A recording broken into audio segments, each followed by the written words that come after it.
are camping in this region, in the beautiful mountains of Saudi Arabia. Continuing on in the making of an Exodus Explorer, this is footage that I took from an interview of Jim Caldwell in 2003 as he explains the process and the precautions that he took as he prepared to take his family into the northwest corner of Saudi Arabia, searching for the Ark of the Covenant. This is the land where many believe is the ancient land of Midian. At Sharm el-Sheikh, after we made the discoveries of the book, The Gold Mines of Midian, and the other book, The Mountain of God, and we had the clues necessary to bring us into Arabia, we made the journey across. And the first night we went all the way into a town called Tabuk, which is about 2 hours from the mountain range to the east. Spent the night there to get us a good fresh start the next morning. We entered the Laws region from the south. We were coming in probably about a 40-mile distance to the southern edge of Tabuk and Duba, between Tabuk and Duba. The very first trip into the mountain region, we left Tabuk and we entered into a major wadi coming in from the south. Once we exited the blacktop, the highway, we were on a desert track and pretty much on our own. We were traveling in a northerly direction, traveling and navigating by compass and odometer reading only. It was the only things that we had. We had stopped a couple of locations to video and photograph petroglyphs. We saw some interesting mountain ranges that we stopped and videoed. We continued on and traveled, and it seemed like the day was passing by and we really weren't getting to what we thought were the highest mountains of the region. We could see them at the distance, but we were struggling trying to get a passage. As we got closer to the mountain, the passages became tighter and narrower, and they would take you in a direction that you did not want to go. On one of these tracks, I was feeling like we're not going in the right direction and we are lost. And a Bedouin truck crossed in front of us from a side opening and kind of crossed our path and pulled up and stopped. And I said, oh, this is a great opportunity. So I pulled up behind him, got out of my truck and went over and introduced myself and Salam Alaikum, gave him my best Arabic, and he spoke fairly decent Arabic and broken English to me to where we could communicate enough. And I asked him point blank, I said, could you help me? I'm trying to find Jebel al-Laws. I said, we're camping and used some of the Arabic that I would convey to him that message. And then if he could give me and help me with directions, I would definitely appreciate it. And so what he did is he drew in the sand. We talked about it for a few minutes, and he gave me a routing to get to Jebel al-Laws. And Jebel al-Laws Hina, and go in this direction. And it was great, good communication.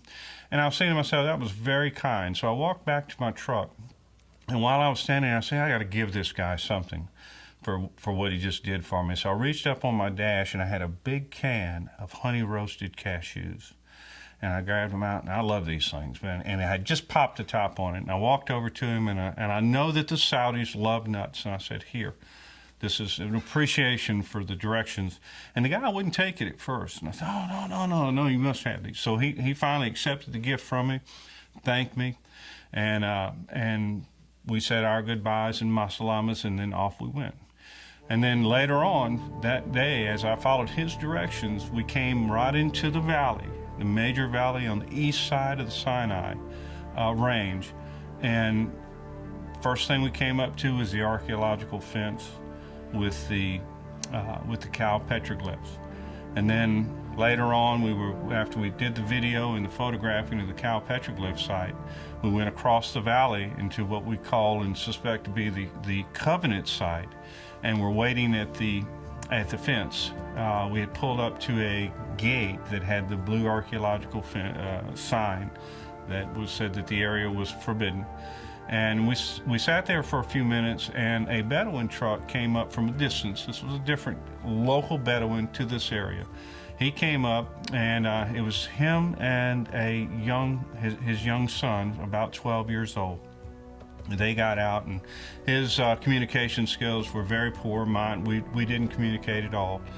But he did understand that we wanted to stay in the area. And so he left his son with us, and he left. He disappeared in the truck, and his son was showing us inside the guard building. Opened the fence up, took us in the guard shack. We looked around in there, and I was envisioning that maybe he was going to let us camp inside this building.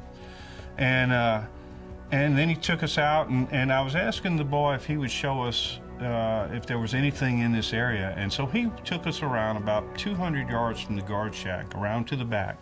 And it was the first time we walked into this area we call the Covenant site.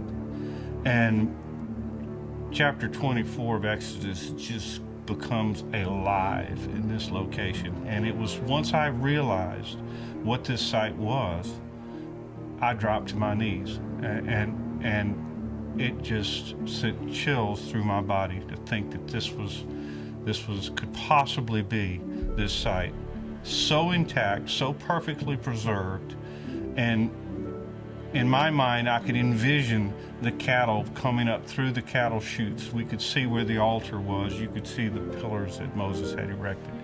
It was a very moving experience, and this site is what really drew us back to the mountain 14 times. This site was so overwhelming that it put an impression on me that I could not shake. The trip ended within another half an hour. We were taken back to the fence. A group from the Frontier Forces pulled up. They were in another vehicle with the Bedouin that had opened it up for us. Opened the gate for us initially. This group was 3 gentlemen that had each one had weapons, AK-47s, bullets strapped all over them, and were very aggressive, and told us under no certain term that we had to leave the area. We were not allowed to stay there that night. We could not camp in the vicinity, and that they were sending us back to Tabuk. They drew their weapons as if they were going to arrest us, and I said, okay, we are leaving. So they followed us in to get in the vehicle, and by this time it was almost dark. I mean, by the time we started driving out of the valley, it was dark. And remember, we had just come in from the south, and they were making me leave to the north. And I ended up exiting through Wadi Abiyad, but it was 2 or 3 o'clock in the morning before we found our way back to the highway.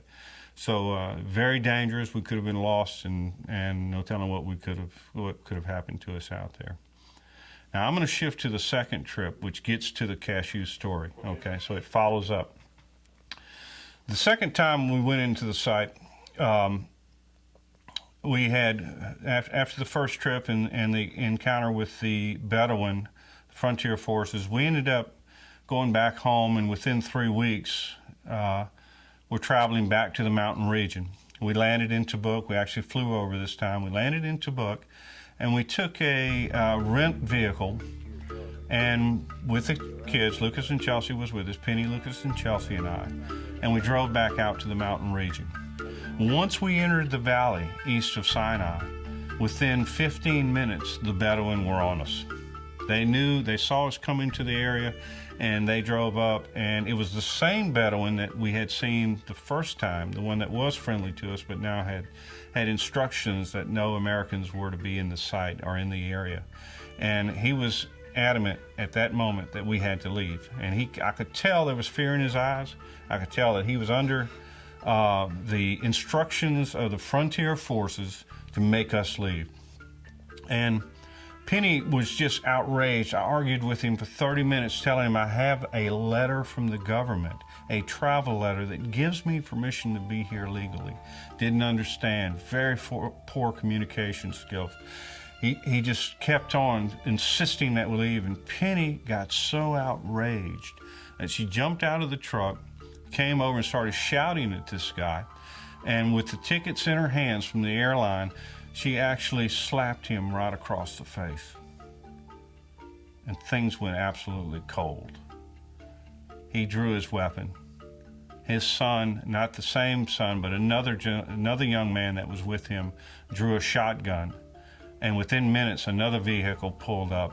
They had weapons, and we were arrested. They took us, one truck in front, one behind my vehicle, through the desert, about 7 kilometers, 5 miles, to a Frontier Forces outpost. The outpost consisted of a generator, a makeshift building, some other little conglomerates of mud brick buildings, and some block with tin roofing. And we pulled up, and they were shouting and being very aggressive at this time. And they gave me instructions: get out of the truck. Lucas had to get out of the truck. He was 9 years old, and that Penny and Chelsea were to stay in the vehicle. They could not get out of the vehicle. This time was probably 9:30, 10 o'clock. I was taken inside the building. Lucas and I, we were taken inside, and there was an open area about 15 feet by 15 feet with a tin roof over it that had a fire in the middle. And in that fire, they had a Saudi teapot sitting down in the fire and in the coals. And there were probably half a dozen, maybe 7 guys, 7 Saudis sitting there on the floor. They made me sit down, Lucas right next to me. And they had my paperwork, and they started passing this paperwork around. And there was shouting going on. They were screaming at me, and I was trying to communicate. I only knew 50, 60 words of Arabic. And so we were trying to communicate, and I kept insisting that we had permission to be there. And one of the guys, after about an hour and a half of this harassment and shouting, one of them started to look at the letter and notice the words Jebel Laws. And that excited them in a worst way to where they started going at it again. And then at one time I started to feel that we were in big trouble. I felt like the fear had set in, and I started to worry about it. And some time went by, and it was a Friday morning. And on Friday mornings, there are some people that the Saudis are Islamic, and on Friday is their holy day. And some people had not been at the area when we got there, and I could hear some commotion going on outside in another room. And then one of the Saudis got up, and he grabbed me by the arm, and he said, I could tell he was motioning to come with me. And they do this signal where you're going to be coming with me. So we walked in through a door, and another door was open, and I looked at the desk in this area that was just files thrown everywhere, but I could tell when I walked in the room that this was the captain of the police force that we were dealing with.